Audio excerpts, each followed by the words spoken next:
C'est une bien mauvaise nouvelle pour les Occidentaux, mesdames et messieurs. Là, ça, c'est pas un bon signe. En fait, nous sommes en train d'assister à une augmentation considérable, à une hausse démesurée du budget de la Russie et le budget alloué à la défense russe, ce qui n'était pas le cas par le passé. Évidemment, avec l'augmentation considérable de l'effectif de l'armée russe, avec la multiplication par 10 de la production des drones de tout type et des missiles, effectivement, par le complexe militaro-industriel russe, avec la détermination de Vladimir Poutine à atteindre ses objectifs, mesdames et messieurs, il se doit de se donner les moyens pour aller au bout de ses objectifs et de satisfaire son peuple, de montrer à la face du monde que oui, la Russie, c'est une puissance. Alors, l'on se dit, ces gens-là, ils cueillent l'argent où? Ou bien sont-ils des fabricants d'argent? Ou ont-ils des usines de fabrication d'argent dans leur pays? Ce n'est pas le cas. C'est une puissance économique, mesdames et messieurs. Les 8 ans ont mal à la tête. Le gouvernement russe a envoyé lundi un projet de loi budgétaire pour 2025 à la Douma, la chambre basse du Parlement russe.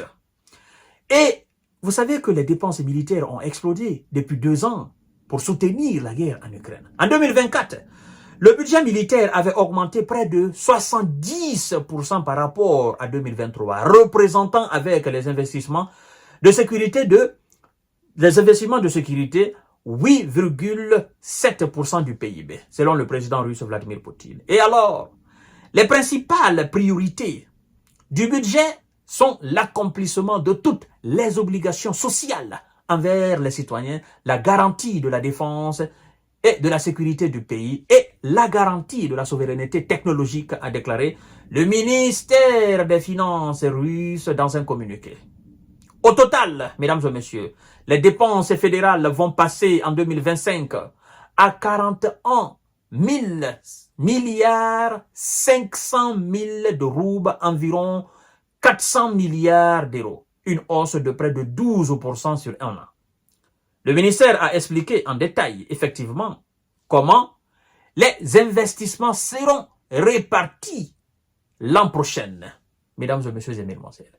Et alors, dans tout ça là, vous allez me dire, mesdames et messieurs, monsieur J. Visionnaire Kanté, ben, c'est quoi alors, dans ces 400 milliards d'euros, qu'est-ce qui ira à la défense? Et bien évidemment, j'ai pris la précaution de chercher toutes ces informations pour vous, mesdames et messieurs. Vous ne pouvez pas quand même, je ne peux pas quand même venir vous parler comme ça et repartir. Alors, le budget de la défense russe augmentera de 30% en 2024. 30%. L'année passée, c'était 70%. Aujourd'hui, c'est 30%. En 2025, c'est 30%. Et donc, ça veut dire quoi? Les dépenses militaires russes sont prévues en hausse de 30% en 2025. Selon le projet, n'est-ce pas, de budget publié lundi par le ministère des Finances russe, une enveloppe illustrant la détermination de Moscou à poursuivre son offensive en Ukraine. Et ça n'arrange pas les Occidentaux. Oui, ils se disent, mais donc les sanctions n'ont pas eu leur effet. Les sanctions ont eu des effets. Mais les effets des différentes sanctions que vous avez décrétées contre la Russie, c'est vous qui les sentez. La Russie ne la sent pas. Nous qui vivons dans vos différents pays, nous savons combien de fois vous souffrez, combien de fois vos populations souffrent, combien de fois ça râle dans les ghettos, hein, dans les rues, dans les trains, dans les métros, dans les bus. La vie est devenue chère. En fait, vous avez sanctionné vos différents pays, mais pas la Russie. Et pendant ce temps, vous continuez à acheter les produits gazeux, les produits pétroliers, les produits, effectivement, le nucléaire russe, l'uranium en Russie. Vous continuez à acheter les engrais, le céréal russe.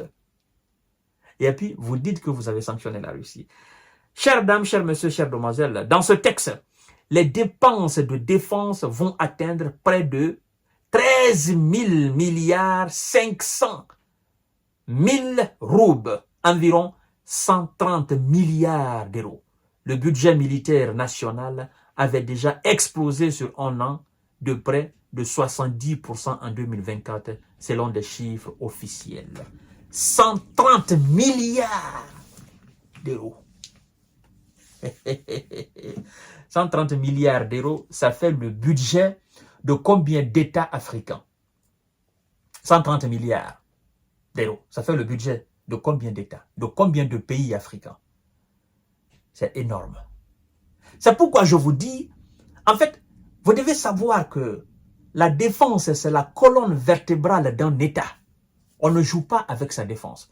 C'est la défense qui assure notre souveraineté. C'est la défense qui assure notre indépendance, notre intégrité, que ça soit morale ou physique, c'est la défense qui l'assure. Et donc, plus la qualité de la défense est impeccable, plus vous avez votre indépendance. Personne n'est censé vous donner votre indépendance. C'est vous-même qui êtes censé travailler sur tous les plans, n'est-ce pas, à défendre votre propre indépendance. De la même manière que vous faites le sport pour rester en bon état physique, effectivement, pour être très bien là contre des virus, ben ça c'est la défense. C'est de la même manière qu'un État est censé mettre du pognon pour assurer sa sécurité afin de faire face à toute éventualité, toute agression, n'est-ce pas, de part et d'autre. Et c'est ce que la Russie est en train de faire. D'ailleurs, elle qui est lancée dans une opération spéciale militaire, elle a des objectifs à atteindre et ces objectifs seront atteints effectivement. Et donc, de l'autre côté, on est en train de se lamenter comment il faut trouver les moyens. Par contre, la Russie qui est sanctionnée, c'est cette même Russie qui vient d'augmenter considérablement. Mais nous allons voir, mesdames et messieurs, cette situation nous apprend énormément de choses sur le fonctionnement du monde, énormément. Et je crois d'ailleurs que ça a permis aux pays africains de comprendre beaucoup de choses dans le fonctionnement de ce monde-là. Je vous donne rendez-vous tout à l'heure pour notre série d'informations et de décortiquage. Partagez la vidéo dans tous les groupes possibles. 130 milliards d'euros 2025. Monsieur Zelelan, tu feras mieux de redoubler d'efforts encore dans ta marmaille, dans ta mendicité, pour essayer de trouver l'équivalent de cela. Sinon, c'est cuit sur toi.